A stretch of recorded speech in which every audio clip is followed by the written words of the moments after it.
వాళ్ళిద్దరూ ఉన్నత స్థానాల్లో ఉన్నవారు. ఇంతకుముందు సిబిఐ అధికారులు ఎన్నోసార్లు వారిద్దరిని మర్యాదపూర్వకంగా కలిసుంటారు. కానీ ఇప్పుడు సీన్ రివర్స్. ఫార్మల్ మీటింగ్ కాదు, ఒకరిని ఇన్ఫార్మల్ గా ప్రశ్నించడానికి కలిశారు. మరొకరి నుంచి వాంగ్మూలం తీసుకోవడానికి కలవనున్నారు. ఇంతకీ వాళ్ళిద్దరూ ఎవరనే కదా మీ డౌట్? వారే మాజీ పీఎం మన్మోహన్, మాజీ ఆర్థిక మంత్రి చిదంబరం. బొగ్గు క్షేత్రాల కేటాయింపు కుంభకోణంలో మాజీ ప్రధాని, అప్పటి బొగ్గు శాఖ మంత్రి మన్మోహన్ సింగ్ ను ప్రశ్నించాలని స్పెషల్ కోర్టు సిబిఐని ఆదేశించింది.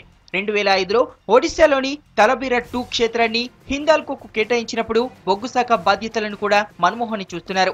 ఈ కేసు మూసివేయడానికి సిబిఐ నివేదిక దాఖలు చేసింది. అయితే కేసును మూసేయడం కుదరదని, దీనిపై మరింత లోతుగా దర్యాప్తు చేయాలని కోర్టు ఆదేశించింది. తదుపరి విచారణ చేపట్టే ముందు ఆనాటి బొగ్గు మంత్రి అయిన మన్మోహన్ సింగ్ ని విచారించాలని సూచించింది.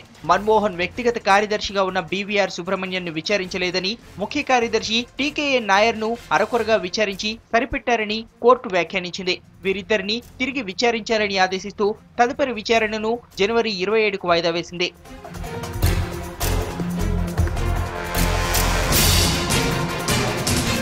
దర్యాప్తులో దొరికిన పత్రాలను పరిశీలిస్తే మన్మోహన్ సింగ్, అప్పటి బొగ్గు శాఖ కార్యదర్శి పరేఖ్, సహాయ మంత్రి దాసరి నారాయణరావులను కుమారమంగళం బిర్లా కలవడంతో పాటు 2 లేఖలు రాసినట్టు స్పష్టమవుతోందని కోర్టు పేర్కొంది. హిందాల్కో ప్రయోజనాల కోసం యావత్తు ప్రభుత్వ యంత్రాంగాన్ని అనుకూలంగా వినియోగించుకున్నట్టు కనిపిస్తోందని కోర్టు వ్యాఖ్యానించింది. మొదట హిందాల్కోకు తలబిరా 2 క్షేత్రాన్ని కేటాయించకుండా ఆ తర్వాత ఎలా కేటాయించారో పరిశీలించాలని సూచించింది. లేఖల నేపథ్యంలో తలబిరా 2 క్షేత్రం కేటాయింపు విషయాన్ని తిరిగి పరిశీలించాల్సి ఉందని తెలిపింది.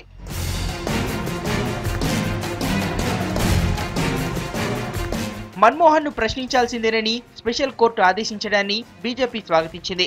గతంలో తాము చెప్పిన దాన్నే ఇప్పుడు కోర్టు బయటపెట్టిందని బీజేపీ నేతలు చెప్పారు. We had been reiterating from the very beginning that the buck stops with the PMO, that is the Prime Minister's office.